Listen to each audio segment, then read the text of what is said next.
Bonsoir, l'actualité offre ce soir tous les ingrédients d'un bon reality show. L'audience devrait augmenter. Nous allons en effet vous parler de sexe, avec une enquête fort sérieuse sur le comportement amoureux des Français, d'argent, avec des précisions sur le financement sur les partis en campagne électorale, de secte, avec la résistance forcenée des illuminés de Waco, au Texas. Et pour pimenter le menu, nous commencerons par une histoire où se mêlent sport et magouille. L'athlète Ben Johnson, déjà suspendu aux Jeux Olympiques de Séoul pour s'être dopé, aurait récidivé. Alain Escoubet.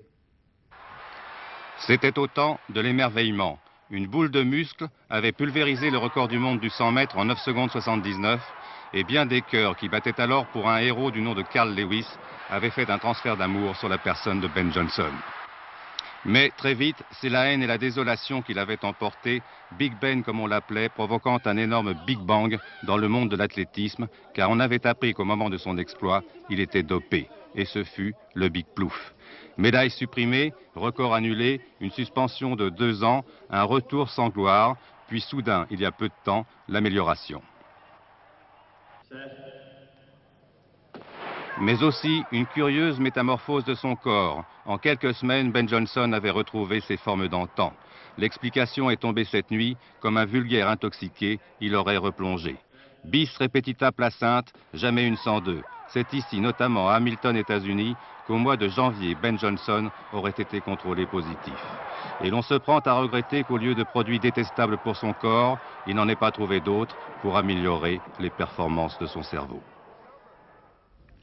Le choc de l'après-midi en Coupe d'Europe de football, Auxerre, Ajax d'Amsterdam. Auxerre mène par 3-2. Le match est diffusé en ce moment même par Canal+. Il devrait prendre fin dans quelques minutes, peut-être quelques secondes. Yann Lavoie le regarde, il le résumera dès que le match sera terminé. Et l'on va malheureusement remuer le couteau dans la plaie des Parisiens en revenant sur la défaite du PSG hier devant Madrid en quart de finale de la Coupe des Coupes. Le PSG de la vie unanime a bien joué, mais a perdu bêtement. Christophe Duchiron. Décidément, il y a des soirs où le bonheur vous échappe. Colter le Parisien avec l'égalisation au bout du pied, raté. Dans la minute qui suit, le Real à l'attaque, faites vos jeux, rien ne va plus, main de Roche dans la surface de réparation, c'est le rouge qui sort. Pour les Parisiens, la roue de l'infortune continue de tourner, pénalty de Mitchell, arrêt de Lama et but de la cuisse. À la loterie du football, les Espagnols sont très forts. Mais il n'y a pas que le mauvais sort, il y a aussi les fautes de concentration. Et au niveau des quarts de finale, quand on fait les choses à moitié, ça ne pardonne pas. Lama est de sortie, Butragueño n'est pas marqué, cherchez l'erreur. Encore Butragueño, un joli geste technique qui laisse Lama sans défense, Zamorano marque 2 buts en 4 minutes. Les Parisiens ont perdu la tête. L'un des seuls qui a joué avec la sienne, c'est David Ginola qui marque sur ce corner. Paris battu 3-1 au match aller, Paris difficile pour se qualifier au match retour. Et le match entre Auxerre et Ajax d'Amsterdam doit prendre fin d'une seconde à l'autre. Je crois que Yann Lavoie peut le résumer. Encaisser un but sur son terrain un soir de Coupe d'Europe dans les 2 premières minutes d'un match, il n'y a pas plus mauvais scénario et pourtant c'est bien Peterson pour l'Ajax qui trompe d'entrée de jeu Bruno Martini. Il faudra un quart d'heure aux Auxerrois pour qu'ils reprennent leurs esprits. Ce ciseau de Martins redonne confiance aux Bourguignons. Dans les secondes qui suivent, Verlat, le stopper auxerrois et ancien joueur de l'Ajax, reprend de voler et égalise à la 16e minute. Et puis à 1 minute de la mi-temps, coup franc que tire Martins pour Auxerre, une merveille comme les tirait, qui vous savez, un autre numéro 10. Corentin Martins, récemment appelé en équipe de France, exulte et avec lui tous ses équipiers. Ça ne durera que quelques secondes. Sur l'engagement, le stratège hollandais Bergkamp glisse la balle à Vink. 2-2 au repos. Décidément, les dernières minutes sont chaque jour un peu plus mouvementées. En seconde période, les Auxerrois vont tenter de faire la différence une nouvelle fois. Baticle, puis Dutel seront en position de marquer, mais à chaque fois, l'arrière-garde néerlandaise contrarie les dessins auxerrois. On pense alors que l'on se dirige tout droit vers un match nul, lorsque Vailleroy, à 10 minutes de la fin, d'un coup de patte magique sur corner, donne la victoire à Auxerre 3-2. L'abnégation auxerroise a payé, même si les espoirs de qualification au match retour restent minces. La Maison-Blanche dément la rumeur. Les États-Unis ont l'intention de poursuivre leur opération humanitaire et de larguer vivres et médicaments au-dessus de la Bosnie, malgré l'échec relatif des premiers parachutages. Bernard Lebrun. Tombée du ciel, en race campagne, une palette de vivres égarés. Égarés, mais pas perdus pour tout le monde. L'atterrissage a été rude, le chargement est dispersé, le parachute éclaté. Au 4e jour de l'opération américaine baptisée Provide Promise, tenir ses promesses. Voici donc les toutes premières images de l'un des colis cadeaux embarqués à Francfort et droppés dans le ciel de Bosnie. Images tournées ce matin aux environs de Cherska, ville enclavée et assiégée au nord-est de la Bosnie. Promesse tenue donc, mais destination ratée. Ces hommes qui examinent les colis, essentiellement des rations de guerre de l'armée américaine, sont des militaires, qui plus est des miliciens serbes assaillants de la ville voisine de Cherska. Ironie du sort, un cadeau leur est tombé des cieux. L'État facétieux a glissé un ordinateur dans votre lit. Il voulait connaître vos habitudes sexuelles. Le mot habitude est d'ailleurs approprié. Seule une minorité de Français avouent avoir changé leur comportement sexuel depuis l'apparition du sida. Jean-Daniel Fézaquet et Alain Saint se sont intéressés, en tout bien tout honneur, à des adolescentes. Quelques secondes et il va rentrer dans le champ. Le disjockey était vraiment très bien. Silence, on répète. Ces jeunes filles participent à un concours de scénario de court-métrage sur le thème du sida. L'histoire, le garçon se sait séropositif et a néanmoins séduit la jeune fille sans aucune précaution. Angoisse, test, ouf, le résultat est négatif. La génération des 15-18 ans, celle qui se surnomme la génération caoutchouc, la génération des années sida, vit-elle sa sexualité de façon différente par rapport à ses aînés? La fidélité par exemple, c'est quoi? Je sais pas, moi je suis pas un grand séducteur, mais un garçon fidèle. Je peux pas vous dire. Et tes copains qui avaient l'habitude comme ça de papillonner, ils se sont calmés ou pas? Non, avec les préservatifs, non, je pense pas, non. Enfin, moi je me calme pas.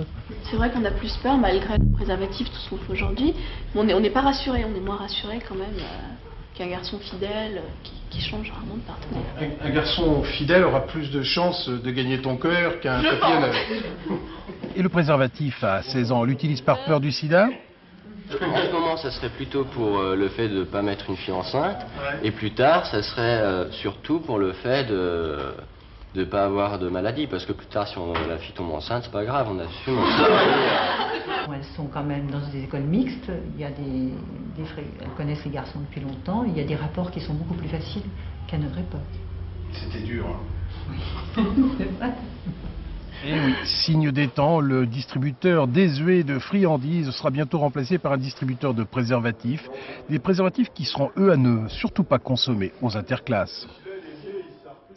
Et je vous rappelle la nouvelle du soir. Auxerre a bien gagné contre Ajax d'Amsterdam, mais par 4-2, j'ai bien dit 4.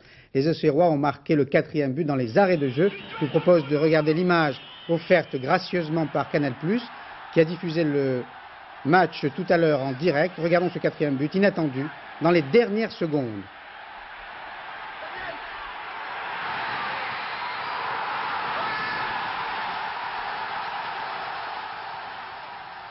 Beau but et belle image.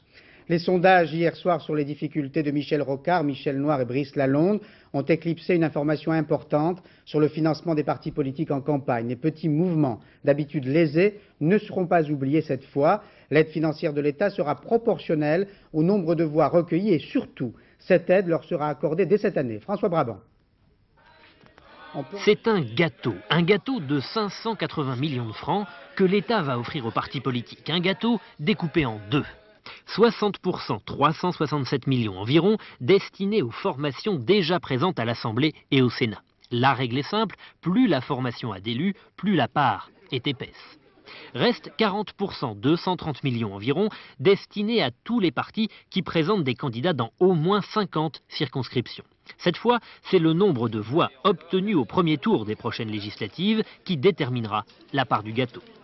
Ce gâteau, Pierre Bérégovoy pensait ne le distribuer qu'à partir de 1994. Le Conseil d'État en a décidé autrement et a avancé la date à 1993. Les écologistes auront donc leur part. C'est une décision tout à fait sage, c'est simplement l'application de la loi. Les législateurs ont prévu un financement public à partir de 1993. L'interprétation qu'en avait faite le Premier ministre manifestement était erronée. Le Conseil d'État nous a donné raison, nous sommes contents. Et ils ont de quoi être contents, les écologistes. S'ils obtiennent, comme ils le prévoient, entre 15 et 17% des voix, ils empocheront entre 30 et 40 millions de francs. De quoi aiguiser d'autres appétits. On n'a jamais vu autant de nouveaux partis, ni autant de candidats pour des législatives. Précisément, il y a un homme qui fait la une des gazettes locales en ce moment et qui est soupçonné d'entrer dans la danse électorale pour des raisons obscures. Il s'appelle Bernard Manovelli. Il a fondé le Parti pour la défense des animaux. Il a réussi à recruter 541 brebis, je veux dire candidats, un nombre suffisant pour toucher éventuellement l'obole. L'enquête de Jean-Baptiste Prédaly. Entouré de fausses plantes vertes, Bernard Manovelli fait ses comptes. 541 formulaires et 541 noms de candidats aux législatives. Pas mal pour un rassemblement baptisé les Nouveaux Écologistes, inconnus jusqu'ici. Le problème, c'est que certains des signataires ne se sont découverts candidats que malgré eux. C'est un abus de confiance envers disons, les citoyens, parce que comme moi je n'y connais absolument rien en politique, j'ai pas peur de le dire. Moi, c'était uniquement en faveur d'un parti qui aurait des voix, qui pourrait faire quelque chose contre la vivisection, contre les barbaries animales. Moi, c'était surtout pour ça. Mais il n'était aucunement question que je me présente à une élection quelconque de ce parti. Candidat consentant ou forcé, Bernard Manovelli, imperturbable, ne fait pas la différence. Mes candidats seront présents tous au premier tour, il n'y a aucun problème, oui. Parmi les 541, il n'y a pas un candidat bidon. Il y a peut-être des candidats qui ont rempli avec trop d'ardeur un dossier en ne réalisant pas tout à fait la portée exacte. Mais ça, ce n'est pas mon fait. Il faut quand même réfléchir avant de remplir un dossier de candidature. Premiers à réagir contre les nouveaux écologistes, les écologistes officiels. Et pour le coup, les défenseurs de tourterelles sortent leurs griffes. Pour moi, c'est de l'escroquerie morale, a priori. Même si les idées de base sont pas mauvaises, encore qu'elles méritent d'être discutées. Mais c'est de l'escroquerie dans la mesure où on ne peut pas prendre à son compte, à travers un parti politique, des idées générales qui sont défendues par des gens compétents depuis bien longtemps. En fait, Bernard Manovelli n'est pas vraiment un néophyte en politique. Conseiller général à Marseille, en 83, il a animé Marseille Sécurité, une liste au municipal et 6% des voix. Sécuritaire hier, écologiste aujourd'hui. Entre-temps, il y a eu la dotation aux partis politiques, un financement assuré à partir de 50 candidats. L'écologie électorale, c'est nouveau et ça peut rapporter gros. Le Nouvel Observateur annonce aujourd'hui dans un sondage réalisé par la Sofres une remontée du Parti Socialiste et de l'UDF. Mais les difficultés persistent pour la majorité présidentielle. Les reportages de notre rédaction sur le terrain l'illustrent, y compris dans les régions toujours favorables à la gauche. Thierry et Philippe Turpot ont suivi Michel Delbard dans le Nord. Laurent Fabius à Dunkerque pour éviter les vagues, car la succession d'Albert Danvers, parlementaire depuis 1946, pilier du socialisme dans le Nord, déclenche une mini-tempête politique. Successeur officiel, Michel Delbard. Il quitte donc la 13e circonscription, Dunkerque-Centre, pour la 12e, la banlieue, jugée plus à gauche, donc plus facile. Un petit saut géographique qui provoque de fortes secousses à gauche, conséquence, 2 socialistes dissidents présents aux législatives contre Delbard. Quand les décisions des militants du parti ne répondent pas à ce que vous souhaitiez, eh bien la tradition, et normalement de se plier aux règles de la démocratie, n'est pas de quitter le parti et de faire campagne contre le parti auquel on appartenait. Alors sur ce terrain-là, c'est vrai que cela me déçoit comme militant. Premier homme en colère, un ancien docker, Gaston Tirmarche, ex-suppléant d'Albert Danvers et qui s'attendait à lui succéder. Il déclare la guerre, la sentence tombe, exclu du PS. Autre épine, Régis Fauchois, proviseur de collège éloigné du PS depuis 7 ans, intéresse et Génération Écologie et l'opposition, mais réaffirme sa position à gauche. Il sera peut-être l'homme clé du scrutin, le plus menaçant pour Michel Delbard. On part à égalité, Delbard et moi, et puis si vraiment il avait des craintes, il n'avait qu'à pas venir ici. On était suffisamment nombreux à gauche pour assurer la victoire de la 12e. Migraine à gauche, migraine à droite. Ça n'est pas ce médecin qui apaisera Michel Delbard. Christian Hutin fait son entrée en politique, candidat UPR. Tout va bien. Je suis un gaulliste social, essentiellement attaché aux acquis sociaux, à la valeur de l'homme, à l'humanisme. Et dans ce sens, je pense que j'ai toutes mes chances. 12e circonscription, 13 candidats. Dernière complication pour le maire de Dunkerque, l'affaire de l'Orsep. De vrais faux salaires distribués par le conseil régional à des proches du ministre. Face à autant d'icebergs électoraux, Michel Delbard devra mener une campagne slalom dans les eaux froides du Nord qui pardonne rarement les petites erreurs de navigation. L'initiative du président ne fait pas recette au sein de l'opposition. Elle tient à l'article 16 que le chef de l'État veut abroger et elle estime, à l'image de Valéry Giscard d'Estaing, que de toute façon, la question n'est pas d'actualité. Ça me paraît un sujet totalement académique et qui n'a aucun caractère de priorité dans les débats politiques français actuels. Comme nous cherchons à avoir les 3/5 de la majorité à l'Assemblée nationale et que nous avons les 3/5 de la majorité au Sénat, toute réforme constitutionnelle dépendra de la future majorité. Nous en parlerons avec nos partenaires. Je pense que ni eux ni nous ne considèrent qu'il y a urgence à traiter ce problème. Les ronds de fumée resteront à Paris. Le Conseil d'État désapprouve la délocalisation du siège de la CEITA à Angoulême et annule ainsi une décision prise par l'ancien Premier ministre Édith Cresson. Léo Lamberton. Illégales les délocalisations, en tout cas pour la CEITA, ça l'était sur la forme, car le Conseil d'État ne s'est pas prononcé sur le fond. La CEITA est une société anonyme avec un seul actionnaire, l'État. Pour déménager son siège en province, en l'occurrence Angoulême, les statuts de la société sont clairs, il faut une assemblée générale de l'entreprise. Or, Édith Cresson a cru pouvoir s'en passer. Elle s'est contentée d'annoncer sa décision lors d'un comité interministériel. Le procédé était illégal, il vient d'être annulé. Pour le collectif qui lutte contre les délocalisations, cette décision du Conseil d'État est une première victoire. Il y a d'autres établissements qui ont déposé des recours en Conseil d'État, des établissements dotés d'autonomie juridique. Je pense à l'ENA par exemple, à l'Institut de la propriété industrielle, au CEMAGREF, à l'UGAP et à d'autres. Selon toute vraisemblance, la décision là aussi sera annulée. Pas si sûr car la CEITA était quand même un cas à part. Au Conseil d'État on se veut prudent, on jugera au cas par cas et en tout cas pas avant les élections. À Angoulême c'est la déception, le maire demande déjà au gouvernement des compensations, car pour lui sans la CEITA, c'est 400 emplois qui partent en fumée. L'Europe défie de nouveau les États-Unis en fabriquant l'Airbus 321, rival du Boeing 757, et en privant Bill Clinton d'un argument de poids dans la guerre commerciale que les deux continents se livrent. L'Airbus 321 est financé par Airbus et Airbus seul. Patrick Esther. Voici un avion qui devrait faire plaisir à Bill Clinton. C'est le 321, le dernier né d'Airbus, présenté ce matin à Hambourg. Son programme de développement, 3 milliards de francs, a été entièrement financé par Airbus Industrie. La semaine dernière, le président américain accusait l'Europe de verser des subventions publiques à Airbus. D'où concurrence déloyale pour Boeing. Les responsables d'Airbus ont profité de l'événement pour déclarer qu'à l'avenir, au lieu de se défendre de ces accusations, l'Europe riposterait en demandant des justifications précises aux Américains. Ces responsables accusent également Boeing de financer ses programmes d'avions civils en profitant de budgets de recherche militaire. En quelque sorte, de bénéficier de subventions gouvernementales déguisées. Petit détail, l'A321 sera un concurrent direct pour le Boeing 757. Sévère bataille commerciale en perspective. Mais au fait, à quoi ressemble l'A321 ? Vous prenez l'A320, déjà bien connu, vous le coupez en avant des ailes, vous le coupez à l'arrière des ailes, vous rallongez de 2 tronçons de 4 mètres de longueur chacun, et vous obtenez l'A321. En utilisant les mêmes moteurs et les mêmes ailes, vous allez pouvoir transporter 186 personnes, alors que l'A320 n'en transportait que 152. Une bonne affaire.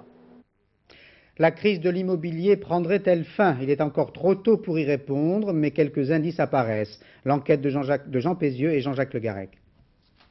Élie Mantenet vient d'acheter un logement dans cet immeuble du 16e arrondissement, un des quartiers classe de Paris. Lui, qui habitait le 18e, un quartier populaire, il savoure l'affaire qu'il a réalisée. Il a payé cet appartement de 75 mètres carrés, 1 500 000 francs. J'ai profité de l'opportunité de la baisse de l'immobilier pour me trouver avec un produit accessible. Puis surtout, j'ai été très tenace, très opiniâtre dans ma négociation pour acquérir cet appartement. Parce que ici, le vendeur, vous le proposez à quel prix d'abord? À plus de 50% du prix que je l'ai payé. Ce sont les quartiers chics de Paris où les baisses ont été les plus fortes. Ce sont eux aussi où les prix avaient le plus monté en 89-90. Mais selon les notaires, l'an dernier, la baisse des prix sur les logements anciens aura été générale à Paris, si bien que les acheteurs recommencent à fréquenter les agences immobilières. Aujourd'hui, ils sont convaincus que cette baisse ne va pas se perpétuer et ils préfèrent anticiper la reprise. Et là, les prix sont raisonnables? Les prix sont raisonnables, puisque les prix que nous avons, nous pouvons considérer que ce sont les prix de 1988. Certains craignent que l'embellie soit de courte durée. Pourquoi? Par pénurie de logements. Les propriétaires, en effet, ont gelé des milliers de logements à Paris. Prenez des mesures fiscales pour qu'ils les remettent sur le marché, disent les professionnels au gouvernement. Vous éviterez ainsi que la reprise ne s'accompagne d'une flambée des prix. On n'est jamais trop prudent, les enfants s'irritent souvent des conseils angoissés des parents, fais pas ci, fais pas ça, conseil peut-être directif, mais souvent fondé. Dans son rapport annuel, la Commission de sécurité des consommateurs appelle à la vigilance et insiste sur les fréquences des accidents provoqués par la distraction, la négligence ou le non-respect des normes de sécurité. L'enquête d'Elisabeth Esley. Sport dangereux. Plusieurs enfants et adolescents mortellement blessés l'année dernière par l'effondrement de buts de handball ou de basket mal fixés au sol. La Commission de sécurité des consommateurs demande au pouvoir public d'interdire ce type de matériel mobile et d'imposer un entretien sérieux. En 5 ans, 60 accidents d'escalier et de trottoirs roulants, surtout des chutes d'enfants et de personnes âgées. Pour éviter les coincements, il faut un dispositif d'arrêt rapide, mais il peut provoquer des chutes. On souhaite une norme plus sévère et des vérifications plus fréquentes. Attention aux lève-vitres électriques. Tous ne sont pas comme celui-ci équipés d'un dispositif anti-coincement. Plusieurs enfants sont morts étranglés. Le conducteur devrait pouvoir systématiquement bloquer le fonctionnement des lève-vitres arrière. Attention aussi aux lampes halogènes. Leurs rayonnements peuvent être dangereux pour les yeux et pour la peau. Il ne faut pas orienter les lampes vers le visage, mais toujours vers le plafond. Dans ce cas, aucun risque. Pas si anodines que ça, les bouteilles d'eau minérale ou de soda. Elles peuvent exploser spontanément dans les rayons ou au moment de leur ouverture. Bilan, 10 blessés gravement coupés, dont certains ont perdu l'usage d'un œil. Les systèmes de bouchage sont à améliorer. Pas inoffensives non plus les piles électriques. 10 accidents récents avec brûlure de la peau ou des yeux. Principaux risques, des fuites d'électrolytes, le liquide contenu dans les piles et des explosions. Aux parents d'être vigilants. Il faut remplacer les piles en temps voulu et veiller à ce que les jeunes enfants n'aient pas accès à leur compartiment. Un incendie s'est produit cet après-midi dans un lycée d'enseignement professionnel à Bagneux, près de Paris, un établissement de type Pailleron, mais il a été maîtrisé par les pompiers et n'a pas fait de victimes. Reportage de Maryse Burgot et Claude Barnier. L'incendie s'est déclaré au 2e étage du lycée, mais très vite, il s'est propagé sur l'ensemble du bâtiment en moins de 20 minutes. Et malgré les efforts des pompiers, tout le dernier étage était en cendres. J'ai vu la première flamme dans l'escalier, j'ai appelé les pompiers, 3h20, 3h25, et en 10 minutes de temps, déjà, la fumée noire, même pas un quart d'heure, la grande fumée noire extérieure, les flammes qui montaient, c'est épouvantable. Le lycée Léonard de Vinci est de type Pailleron, construction à base de structures métalliques qui s'affaissent très vite sous l'effet de la chaleur. Question, s'il y avait eu des élèves aujourd'hui dans le lycée, y aurait-il eu des victimes? Avec toutes les mesures qui ont été prises depuis l'incendie Pailleron, à savoir essentiellement mise en place de détecteurs de fumée et encloisonnement des escaliers, on peut estimer qu'en présence du public, celui-ci aurait été évacué en moins de 10 minutes. Il reste toujours aujourd'hui en France plusieurs dizaines de collèges et lycées de type Pailleron, des établissements surveillés de près par les commissions de sécurité. À terme, tous doivent être reconstruits. L'affaire avait fait grand bruit à l'époque. Un avocat, Jacques Perrot, avait été assassiné dans l'escalier de son immeuble. C'était en décembre 85. 4 ans plus tard, sa belle-mère était arrêtée, accusée de complicité dans le meurtre de Jacques Perrot. Elisabeth Consboudboul est aujourd'hui en prison et la chambre d'accusation décidera demain de l'envoyer ou non devant la cour d'assises. Caroline Ledrin. Quitte à devoir passer 20 ans de ma vie à Fleury-Mérogis, je serai à l'abri au moins, mais je ne parlerai pas. 7 ans après cette déclaration, alors qu'elle est en détention provisoire justement à Fleury-Mérogis depuis 3 ans et demi, Marie-Elisabeth Consboudboul n'a semble-t-il pas été très bavarde avec le juge d'instruction. Est-elle coupable de complicité de meurtre de son gendre Jacques Perrot? Alors qu'il est marié depuis 3 ans et en instance de divorce avec la femme jockey d'Harry Boudboul, l'avocat Jacques Perrot est abattu de 3 coups de feu dans l'escalier de son immeuble le 27 décembre 85. Un personnage complexe, Marie-Elisabeth Cons, la madone du mensonge comme l'appellent les médias. Très vite, l'enquête va découvrir qu'elle n'est pas la modeste propriétaire de 2 pur sang mais d'une véritable écurie, que son mari, décédé, est bel et bien vivant et qu'enfin elle est radiée du barreau des avocats pour avoir escroqué les missions étrangères de 12 millions de francs. Aux policiers intrigués qui lui parlent transfert de fonds en Suisse, elle répond énigmatique, loge P2 et arcane financière du Vatican. L'enquête évolue en mai 88 lorsque les policiers découvrent dans le port du Havre le corps d'un homme, Bruno Dassac. Il est représentant en lingerie le jour, truand la nuit. Les écoutes téléphoniques ont établi depuis longtemps la relation entre Dassac et Madame Cons.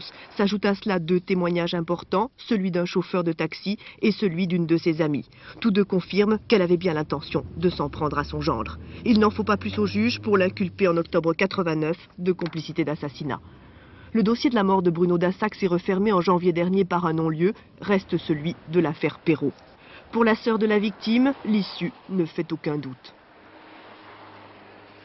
On imagine mal que la chambre d'accusation, qui à 3-4 reprises a dit « nous maintenons Madame Boule en prison », dise maintenant « non-lieu ». 7 ans après la mort de l'avocat, ni l'arme du crime, ni le meurtrier n'ont été retrouvés. Du fond de sa cellule, Marie-Elisabeth Cons clame toujours son innocence. Condamné à la peine capitale par erreur, un homme de 52 ans a passé 6 ans en prison pour un meurtre qu'il n'avait pas commis aux États-Unis. Il a failli être exécuté. Il est aujourd'hui libre. La justice a reconnu à temps son erreur. Christophe Tortora. Libre et heureux au milieu des siens. Walter McMillian a attendu si longues années avant de pouvoir vivre ces instants. La justice américaine l'avait condamné à mort, l'accusant du meurtre d'une jeune fille blanche de 18 ans. Pendant 4 années, il est resté enfermé dans une prison de l'Alabama à attendre chaque matin son exécution. Les témoins à charge ont avoué avoir menti. Walter McMillian a enfin été entendu. Je suis heureux et je pardonne aux gens qui m'ont mis en prison. Je suis simplement heureux. Je suis heureux de montrer que je suis innocent. Je ne suis pas amer. Je me sens bien. Je vais rentrer chez moi. Walter McMillian est noir. Il a simplement tenu à le rappeler en quittant le palais de justice. Et aujourd'hui, toute l'Amérique suit l'histoire dramatique et folle qui se déroule depuis 4 jours près de Waco, dans le Texas.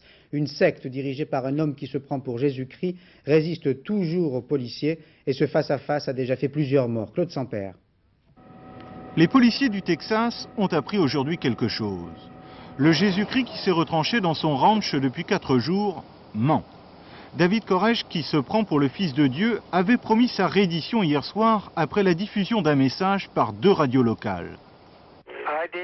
Moi, David Koresh, accepte après la retransmission de ce message de sortir pacifiquement avec tous mes disciples. Le message a été diffusé, mais Jésus-Christ, alias David Koresh, est resté dans son ranch. Les policiers ont attendu toute la nuit et ils ont finalement rappelé les ambulances et le bus qu'ils avaient envoyé pour évacuer les membres de la secte. Ce matin, 4e jour de siège et toujours le même problème. Comment obliger David Koresh à se rendre? Les personnes libérées hier ont confirmé aux policiers que les membres de la secte étaient puissamment armés. 10 seraient morts lors de l'assaut de dimanche, mais environ 70 seraient toujours à l'intérieur, parmi eux une vingtaine d'enfants. La dernière page de ce journal sera consacrée au cinéma africain. Jean-Jacques Dufour et Alain Dubas ont rencontré le réalisateur Idrissa Ouedraogo, qui en est en quelque sorte le porte-drapeau et qui nous propose à partir d'aujourd'hui son dernier film, Samba Traoré. Ouedraogo, c'est une star. La star, la voilà, chez elle, au Burkina Faso. Pendant le festival de Ouaga, Idrissa tourne un court-métrage. Reste là-bas! Reste là-bas! L'histoire d'un Peul qui arrive dans la capitale. Le Peul n'est pas Peul, c'est un jeune comédien burkinabé. Il est comment sur un tournage? Il est très dur. Mais je crois que c'est normal. Parce que sinon il n'aura jamais aucun prix, Idrissa Ouedraogo, s'il n'est pas dur dans le tournage. Primé à Cannes, à Carthage, à Berlin, Idrissa n'espérait rien à Ouaga puisque son film Samba Traoré était projeté hors compétition. Entrée gratuite pour les festivaliers, 5,50 francs pour les autres. Pas cher pour voir une belle histoire d'amour gâchée par l'argent. Le héros est pourtant généreux, mais voilà, le pognon provient d'un casse et ça complique tout. Sama, Besra. Peut-être tu n'y es fogné. Et Warbani Bebomi. Bah, je fais.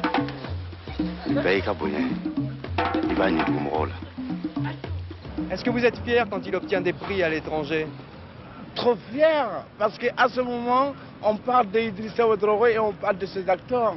Et je suis l'acteur d'Idrissa Ouattara, donc je suis content. Et Idrissa Ouattara, pour ces prix, c'est pour nos pays, Burkina Faso, par Idrissa Ouattara, Burkina Faso, il y a beaucoup qui cherchent aujourd'hui à lui connaître. Au Burkina, l'un des pays les plus pauvres du monde, on partage avec fierté son succès. Un succès qui ne lui monte pas la tête, il pense qu'il a encore beaucoup de choses à apprendre. Vous considérez encore comme un étudiant? Moi, je considère que je fais encore des exercices.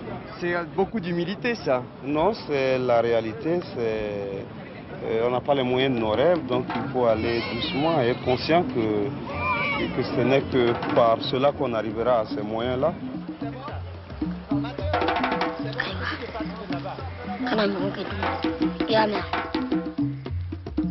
Raconté sans effet de style, Samba Traoré est un beau film, simple et limpide.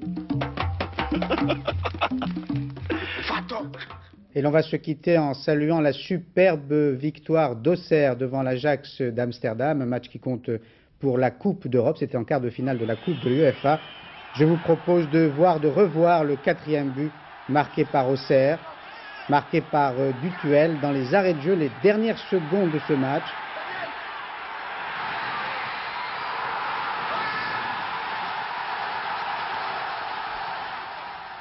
Hier, le match s'était mal terminé pour Paris Saint-Germain. Aujourd'hui, il s'est bien terminé pour Auxerre, 4-2 devant les tenants du trophée. Ce journal est terminé. Sophie Davant vous donnera quelques informations sur le temps dans un instant.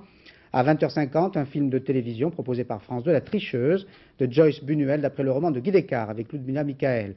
22h25, La Justice en France, un documentaire de Tony Lenné, Daniel Carlin et Philippe Boucher. À minuit, Catherine Sellac vous présentera son dernier journal. Et demain, Gérard Leclerc recevra le généticien Albert Jacquard à 7h50. Bonne soirée sur France 2, à demain 20h. Bonsoir.